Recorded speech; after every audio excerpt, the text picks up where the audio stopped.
gifts of God are already built in you. You are built a certain way. You are constructed a certain way. God put a little bit of sass, a little bit of this, a little bit of... We're talking about using what you have. Look at somebody, tell them, do you, boo?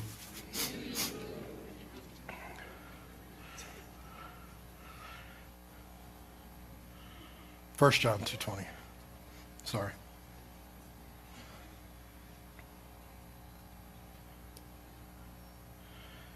But ye have an unction from the Holy One. And you know. Can you put that in the NLT, please?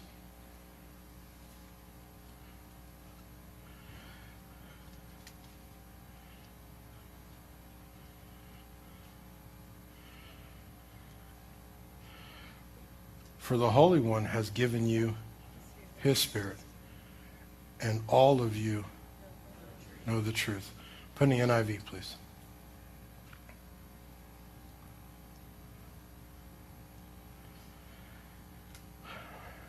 Read it to me.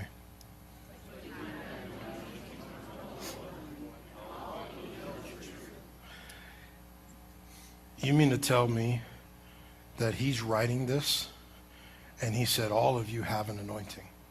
See, we see the word unction. We don't know what unction means. But unction basically means you have the anointing on the inside of you. If you are a believer, he said, I've given you an anointing. And the anointing is the yoke-destroying, burden-removing power of God. And he said, every one of you have it. Because see, what we do is we look at people and we say, oh, they're so anointed. Because we see a pulpit ministry and we see them preaching and we don't realize that the only reason why we discern such anointing is because they are doing what they are supposed to. It is the congruency of our actions with what his plan is that gives you the ability to think, oh my gosh, that's impressive. You think it's because you're special. Or you think they're special, when it's not. It's that they have found their vein. They found their line. They have stepped in. There are people, I'm telling you, there are people that I see them create stuff and they'll paint stuff or they'll draw stuff or they'll do things. And I'm like, man, they're so anointed. And they might look at me and go, no, you're anointed. No, I'm not any more anointed than you. I just found my lane. I found the spot where I fit.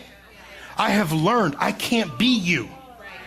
I used to struggle, y'all. You know, Ricky's been around a long time. Al's been around a long time. Michael's been around a long time. They will tell you, I used to struggle with trying to figure out what my identity was. Because I didn't want to be, I wanted to tell the jokes. I wanted to be that smiling, everybody's like happy and you never say anything hard and people love you. No, sir. Well, I don't love you neither. I'm just teasing. I'm teasing. Listen, I really did. I struggled with that. And I began to realize that the weight of Saul's armor wasn't what God built me to be. And when I started to shake off the weights and started to get rid of other people's expectations and started getting rid of what people said I was supposed to be, and I stopped watching TV and looking at what they doing and realized I gotta be me. I gotta do you.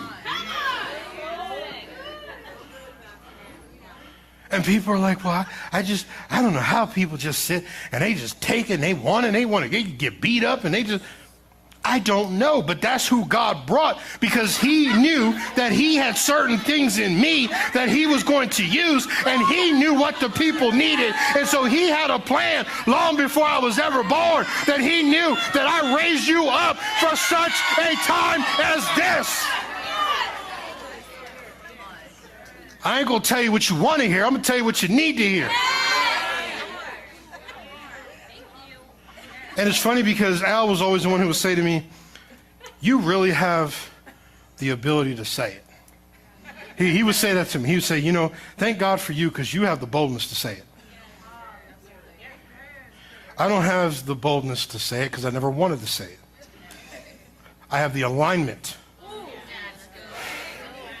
to say it. Because what God put in you, He made it so that your opinions would roll off my back like water on a duck. He made it so I'm not moved.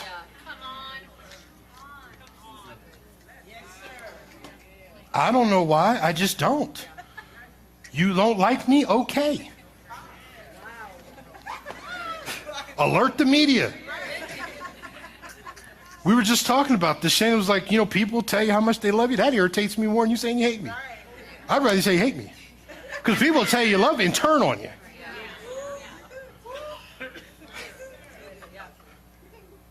Absolutely turn on you. Get a guest minister in, they'll say something that you've been saying for 2 years straight. They say it one time, you're like, oh!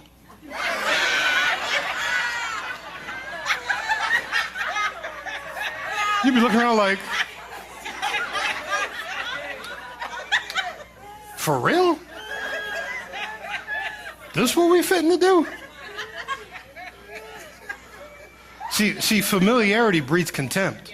And this is what I want you to understand, because what people don't recognize is the fact that some people who become familiar with you, they have become so familiar that they can't recognize what God's doing in you, because their impression of you and their thoughts towards you jade their opinion of you. They want you to be like them so they can feel accepted. Never realizing God didn't make you like them. It's a rare group of people that can see the differences in you and celebrate those differences.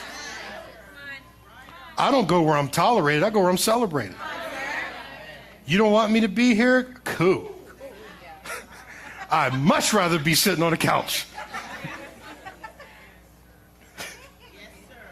I don't have a desire to be in circles that I wasn't.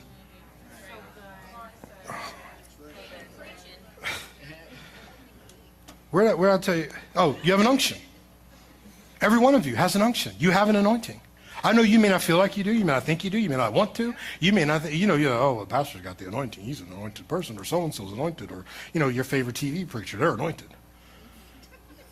The one that you send your money to instead of bringing your tithe to the storehouse, that one. Oh, they're anointed. There we go again. But the reality is that you are anointed as well. And you have an unction from the Holy One. That means you have instincts. And how many times, don't raise your hand, don't even make any faces or nothing, because somebody next to you might realize that it's you. But how many times have you disregarded your instincts? And it burned you. You're like, why didn't I knew better. What was that?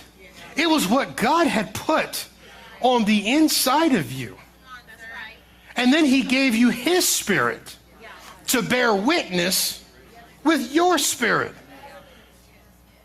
Some decisions I've had to make, I had no data whatsoever. I had instincts.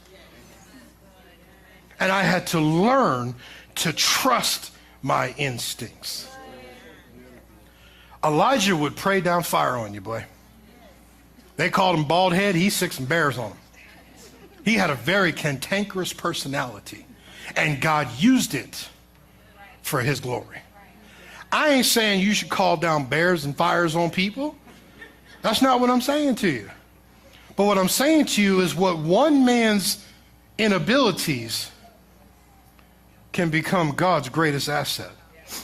Because he needed somebody that would go into the midst of a situation and tell them they were sinning and they were wrong, and to curse them for living against God and dealing against God. He needed someone who had enough strength and enough boldness to step into the middle of a situation that might cost you your life and still say what needs to be said, and not ponder at the pool of popularity and not wash my hands at the cesspool of what people think and where they're going. I don't care what the world thinks. I care what God thinks. And if he says it's wrong, then what am I going to do? I can't rewrite this. He wrote it.